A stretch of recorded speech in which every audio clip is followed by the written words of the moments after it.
Et ce que nous allons vous révéler est tout simplement effarant. Depuis une quinzaine d'années maintenant, certains laboratoires pharmaceutiques inventent, créent de toutes pièces des maladies, uniquement dans le but de nous vendre toujours plus de médicaments.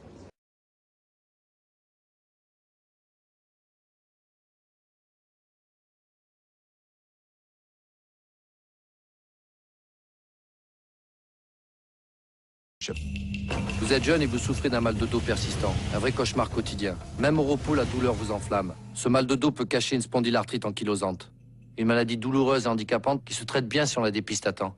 La spondylarthrite ankylosante, parlez-en à votre médecin. Informez-vous sur dosaumur.com, une initiative de la Société française de rhumatologie en partenariat avec Pfizer. L'Internet permet aux gens de sentir qu'ils se prennent en charge, en allant chercher toute l'information médicale possible et imaginable. J'ai vu à la télévision ce spot de Franck Leboeuf où il me disait finalement le mal de dos, c'est la spondylarthrite ankylosante et il y a un médicament qui existe. Alors qu'est-ce que je fais quand je suis rentré de chez mon Toubib? J'ai été voir sur mon Internet préféré. Évidemment, il y a là un piège, car Internet cache très bien la provenance de l'information. Et donc, qu'est-ce que j'ai fait? J'ai fait le nom de cette campagne, dont je me souviens parce que c'est pas difficile de s'en souvenir. Ça s'appelle Dos au mur.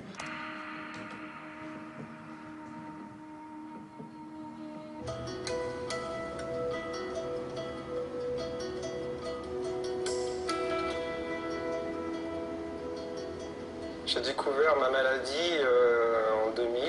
Elle a été diagnostiquée suite à des douleurs répétées au niveau des cervicales.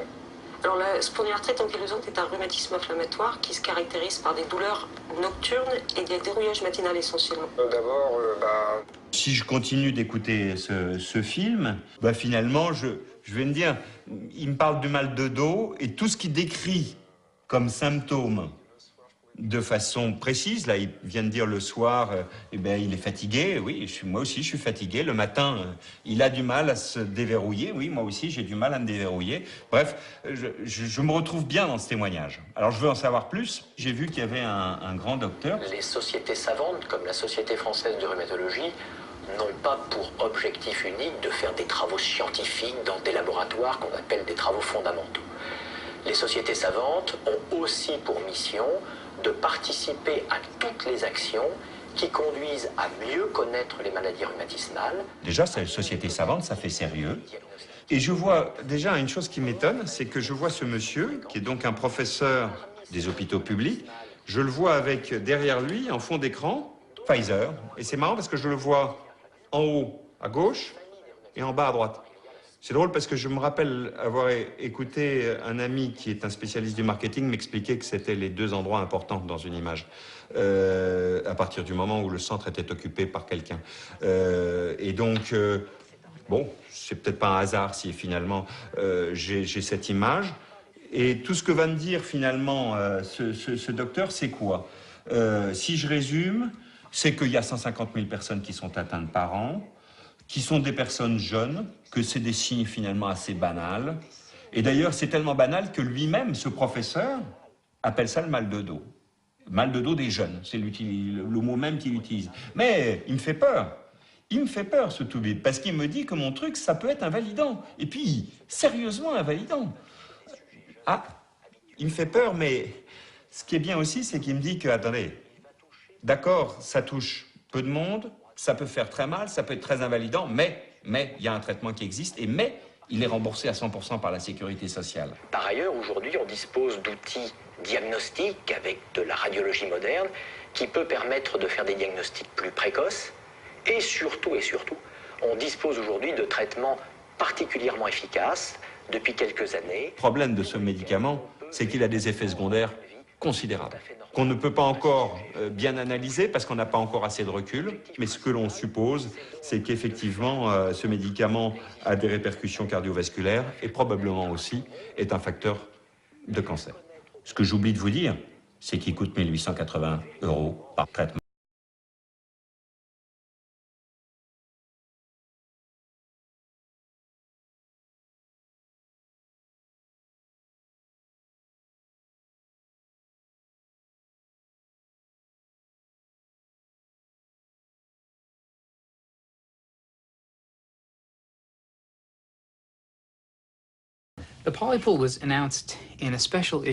La polypilule a été annoncée dans une édition spéciale du British Medical Journal en 2003.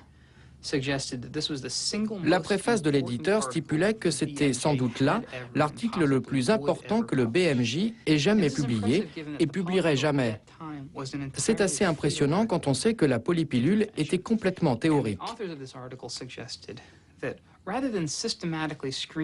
L'auteur de l'article suggérait que, plutôt que de tester systématiquement la population pour l'hypertension, pour le cholestérol, pour le diabète, etc., pourquoi ne pas tout simplement donner à toute la population, au-delà d'un certain âge, une pilule qui contiendrait de quoi soigner toutes ces maladies en même temps? La polypilule, dans sa forme théorique, contenait un diurétique, un bêta-bloquant, un inhibiteur de l'ECA, de l'acide folique et de l'aspirine. L'idée était de composer en fonction des bénéfices et des effets secondaires des uns et des autres pour que tout soit bien équilibré.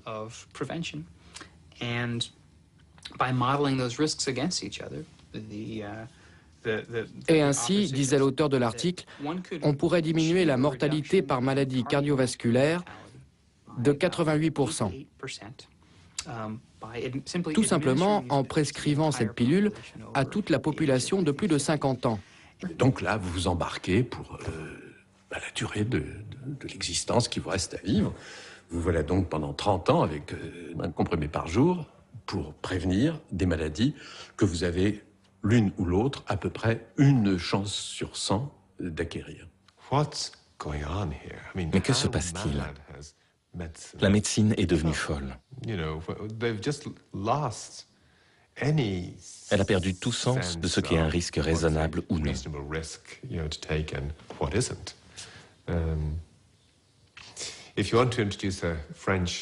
Il faut se souvenir de la phrase du médecin français Pinel sur l'art de la médecine.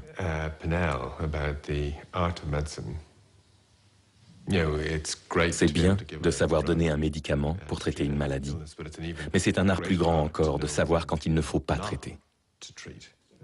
Et cet art, nous l'avons perdu. Nous l'avons perdu parce qu'on ne peut pas dire non au marché.